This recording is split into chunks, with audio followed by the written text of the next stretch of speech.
Ako po'y nagpapasalamat sa pagkakataong ito. Sa Senate Blue Ribbon Committee, Senador Ping Lacson, sir. At sa iba pang member na nandito po. Ako po si Orly Gutisa, may asawa, nasa tamang edad, Pilipino, makatapos makapanumpa na ngayon sa umiiral na batas ay nagsasaad at naglalahad ng gaya ng mga sumusunod. Ako po ay lumabas upang magsalita sa isyu na ito. Bilang isang dating sundalo, inaalay ko ang aking buhay para sa ating bansa. Sa pagkakataong ito, nagdesisyon akong magsalita at maglabas dahil ayokong maging masama ang kinabukasan ng aking mga anak, apo ko sa darating na panahon.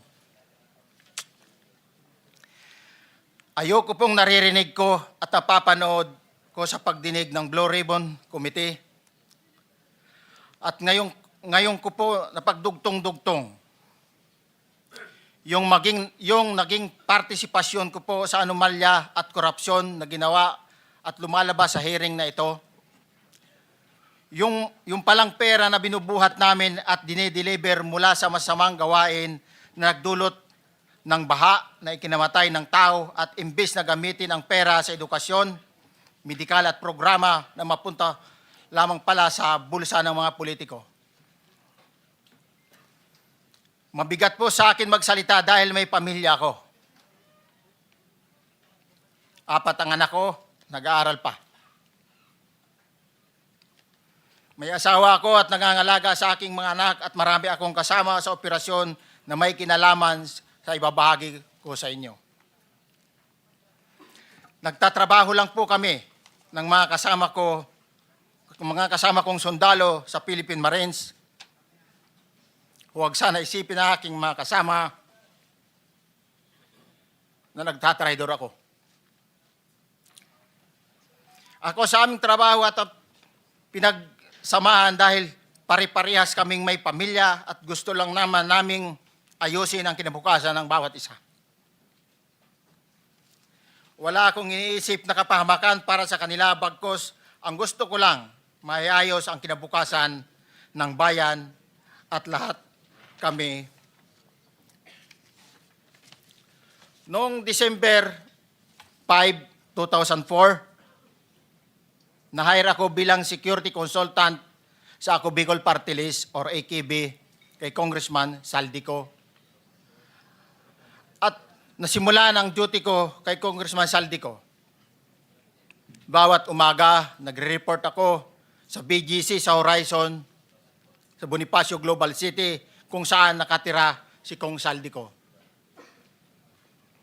Tuwing may duty at detailed ako sa basura, it means itong basura,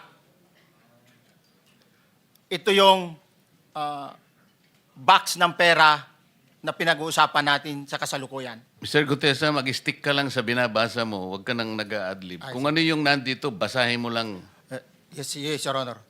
Tuwing may duty detail ako sa basura, pumupunta kami sa 28 Ladybug Corner, Dragonfly, Valle Verde 6, Pasig City.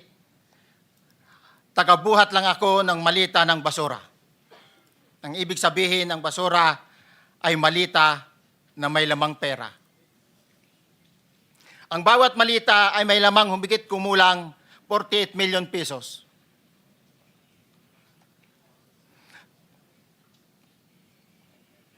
Ang bawat malita ay may post-it na nakadikit na nakasaad kung magkano ang laman ng bawat malita. Tuwing may duty detail sa basura, may pumupunta na tao na magde-deliver ng basura at nire-receive ni John Paul Estrada at Mark Tiksay.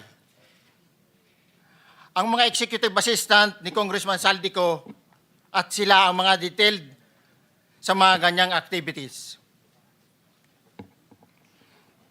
Ang mga nangyayari kapag duty kami sa basura, kalimitang dinadala sa bahay ni Congressman Saldico sa Valle Verde 6 at tinatanggap naman ni Mark at ni Paul. Pagkatapos naming may baba ang nasabing basura, ipinapasok sa bahay ni Congressman Saldico sa Valle Verde 6 at binibilang ni Mark at ni Paul. Alam ko na ang laman ng malita ay pera sapagkat nakita ko si Paul na binuksan ang malita at inilabas ang laman para bilangin. Ang isang ehemplo na nagdala ng pera ay si Congressman Eric Yap ng AXIS Party List. 46 na malita ang dala niya sa bahay ni Congressman Saldico sa Valle Verde 6. Pagkatapos mabilang, isinakay namin sa mga sakyan patungo sa Horizon Residence sa Taguig. At dumiretso kami sa basement upang may baba ang nasabing basura. Bago ibaba ang nasabing basura, ito, Merong napuputol sa binabasa mo eh. Huwag kang magmadali. Huwag kang magmadali. naputol na, Ulitin mo yung paragraph 20. wala na akong, hindi ko makita na putol na siya.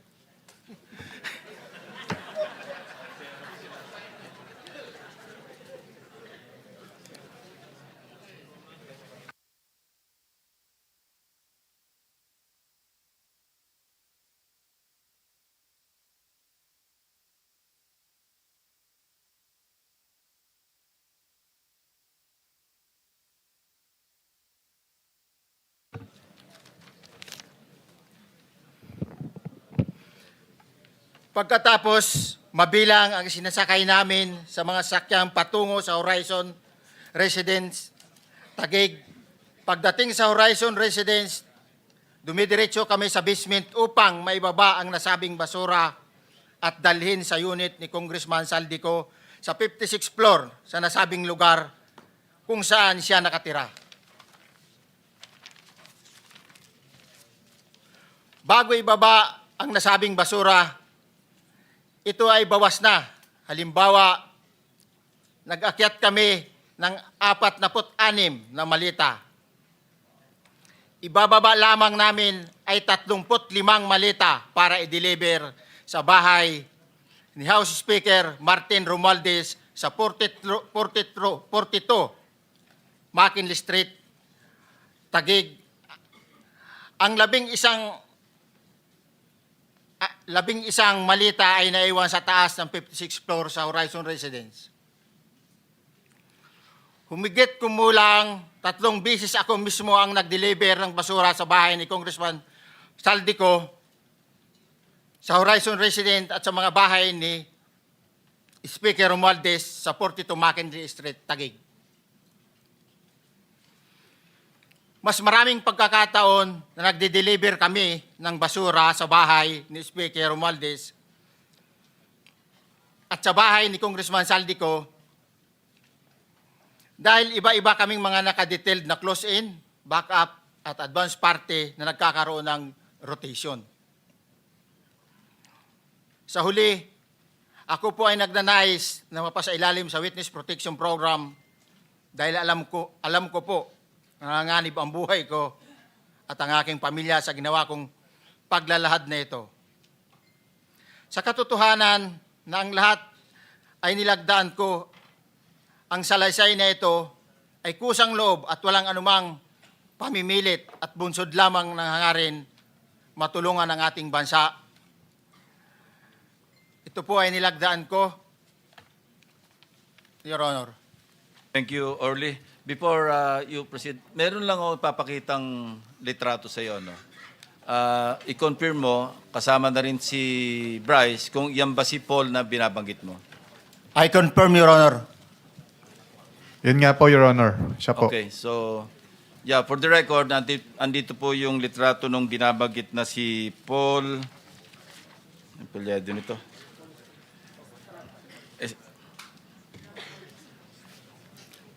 John Paul Estrada, hindi ba?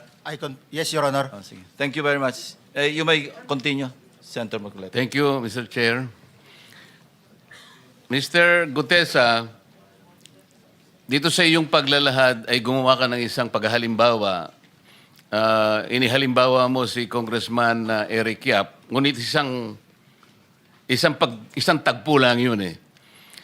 Ikaw ay na-hire ni Representative Saldico, sabi mo rito, ay December 5, 2024 pa. Yes, Your Honor. Sa pagkakaalam mo, mga ilang beses kayong gumagawa ng bagay na ito. Ibig sabihin, yung pagdi-deliver ng pera, sa natatandaan mo, gaano kadalas ang pagdi-deliver? Kasi ang ginawa mo kanina ay isang example lang. Pwede mo bang ipaliwanag? Your Honor, minsan kasi pag-duty kami, ang actual ko na delivers talaga sa bahay ni Congressman Romualdez is 3. Tapos pag may duty kami, nagkakaroon ng detailed. Minsan namumonitor ko doon sa group chat namin, may basura tayo deliver. Minsan namumonitor ko siya is 3 times a week ang delivery doon sa Forbes, sa bahay ni Kung Romualdez. Yung pera minsan nanggagaling lang doon sa horizon sa taas, ibinababa. Tapos may detail lang na tao, namumonitor ko naman sa GC namin. Kaya nalalaman ko yung movement ng tropa, kung ano yung sinasabing basura ng delivery. Your So Honor. yung delivery o yung movement ng tropa nagaganap average 3 times a week. 3 times a week, Your Honor. Nagsimula noong December 2024. Yes, Your Honor. Hanggang ngayon ba ay naglilingkod ka pa kay Representative Saldico? Sa kasalukuyan po ay nag-resign po ako noong August 5, itong taon po na ito. So, maliwanag ba ang ibig mong sabihin para sa kapulungan ito ay nag-a-average ng 3 beses sa loob ng isang linggo ang pagdi-deliver ng pera kay Representative Saldico at tuloy-tuloy naman doon sa bahay ni former Speaker Martin Romualdez sa ganong rate, ganong beses, 3 beses sa loob ng isang linggo. Yes, Your Honor. Magmula December 2024 hanggang ikaw ay mag-resign noong August 2025, this year. Yes, Your Honor. Mr. Chair, Senator Marcolita, short Yes. interjection. With the permission of Senator Marcoleta. Thank you, may proceed. Mr. Chair. May maibigay ka ba na pangalan? Kasi ang sinasabi mo lang ngayon, as far as you're concerned, during ikaw ay nagdo-duty, nagro-rotation basis yung duty. So pag wala ka, absent ka, iba ang nagdo-duty, iba rin ang nagtatanggap sa pera at nagdi-deliver. Am I correct? Senator De La Rosa, may I just remind you na isang follow-up. Pero kung gusto mo ituloy at payag si Senator Marcoleta, naka-charge sa oras niya yung mga susunod na tanong. Okay? Okay lang. Okay lang. Sige, boss. May- Nahiram meron lang pa naman namang- ako sa iyo. Go ahead. Meron ka pa namang 4 na minuto pa mahigit yan. Yes, sir. So, sige. Very quick lang. So, pag hindi ka duty, may ibang nag-deliver ng pera kay Saldico at kay Speaker Romualdez. Pag nangyayari yan, sir, pag hindi ako duty, may makadetail talaga sa basura na yan. Pero ang authorized lang na mag-deliver at mag-receive niyan is yung 2 tao na binanggit ko, which is John Paul Estrada and Mark Tiksay. Okay. Thank you, Mr. Chair. Thank you, Senator Marcolita. Mr. Gutesa, sa panig ng pagdi-deliver sa bahay ni former Speaker Martin Romualdez, sinong tao ang nagre-receive? Sa mga ganun, sir, ang may contact, Your Honor, is yung si Paul at si Mark lang ang may contact doon sa receiver. So pagdating doon, nakabukas na yung gate doon sa Forbes, pumapasok na lang kami. Then pag nabuhat na namin yung mga malita na ibaba na, so lalabas na kami. Wala na kaming basta may deliver lang namin yung mga basura doon sa bahay, wala na kaming noon, Your Honor. Alin-aling bahay Yung ang 42. pinagdi-deliveran mo sa panig ni former Speaker Martin Romualdez? Yes, Your Honor, yung 42, yung dito sa may Forbes Park. Yun lang? Wala nang iba? Mayroon pa yung bagong nakaraan doon sa 19 Nara, yung dating bahay ni Michael Yang. Sa pagkakatanda mo, mayroon pang ibang lugar na kung saan nagdi-deliver kayo? sa Aguado, sa diyan sa sa Malacanang. Aguado? Excuse me, Senator Marcoleta. Sino Michael Yang? Yung dating sa Pugo yata 'yon. Sa? Yung dating sa Pugo. Yung Michael Yang. dating bahay ni Michael Yang.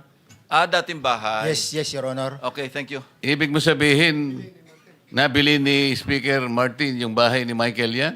Allegedly, Your Honor. Pero paano mo alam na bahay ni Speaker yon? Kasi doon na nagde-deliver yung tropa nung hindi na nagde-deliver doon sa 42, Your Honor. Ngayon, sinasabi mo meron kayong chat. Nagagamit mo yung chat para ma-monitor mo yung rate ng delivery at kung sino-sino yung nagdi-deliver? During the time nung nandoon pa ako, Your Honor. Mr. Chair, salamat po at baka meron pa pong Thank you. gustong itanong ating May mga kasama. papakita pa ako isang litrato pa, no? Identify mo lang siya. Sino yan? Mark Tiksahi, Your Honor. Meron pa ba nakakakilala sa kanya bukod sa'yo? Dito? Wala. Nabanggit kasi ni Engineer Alcantara rin dito eh. Sa salaysay mo noong September 23, sinasabi mo, hindi ko po siya na-meet during pagdadala. Ang tao niya po ay may alias lang na Paul at Mark. Na-meet mo ito si Mark, Engineer? Sa Valle Verde po, once lang po. So, kinukonfirm na si Mark Texa ito? Mark po and Paul, karaniwan po ng Okay, thank you. Thank you, Senator Marcola. Mr. Chair, may tatanong lang po kung Yes. with the permission of Yeah, okay. Senator Marcoleta. Mr. Orly, sabi niyo po 46 na maleta na nagkakalaman po ng 48 million bawat isa. Tama po ba? Based doon po sa level nung malita na nakita ko, Your Honor. Paano po nalaman ninyo na 48 million po ang laman ng bawat isa? Kasi bawat malita po, mayroon siyang post-it na nakalagay, may sign na 48. Lahat po yun may 48. Yes, Your Honor. So, yung 46 maleta, 48 million ang laman ay nagkakahalaga po ng 2.2 billion. Alam niyo po ba yan? Kung 3 times a week ang sinasabi ninyo, ang delivery. Based sa my experience, doon lang ako naka-experience ng 46 nung time na yon, Your Honor. Hindi naman po every week or monthly ito. Yes, Your Honor. So at one point, yung 46 na maleta, 48 million ang laman, 46 times 48 million ay 2.2 billion. Excuse me, Senator Marcoleta, paubaya mo na sa kanya yung oras na naiwanan mo, now 1 minute. Isang tanong na lang. Sige, okay. 2.2 billion. Ganun po yung multiplication eh. Siguro, Your Honor, yun ang lumalabas. So one time lang po ito. One time lang po, yung time ko lang yan, nung panahon na na-identify ko si Congressman Yap, Your Honor. Alright, maraming salamat po. Thank you. Yung paghalimbawa mo, kaya mo ginawa, dahil yun ang pinakamalaki. Yes, Your Honor. Pero pangkaraniwan, dahil 3 times a week, mga ilan sa tingin mo yung karaniwang na i-deliver? Ilang maleta? Usually, pag nanggagaling na sa Horizon, na idine-deliver na doon sa Forbes, minsan mayroong 15 or kaya 18 ang malita. Pero yung malalaking malita yon na nagre-rate yung bawat malita, minsan mayroong 48, may 50. Sa mga tweet, Mr. Gutes, pangkaraniwan, 15 to, Your Honor. yun ang average, pangkaraniwan. Yes, Your Honor. Yung nabanggit mong nabigla ka sapagkat malaki, 48, yun lang kay Congressman Eric Yap. Yes, Your Honor. Yun ang time na nakita ko talaga in yung ganung kabalk Okay. yung balita na yun, Your Okay. Honor.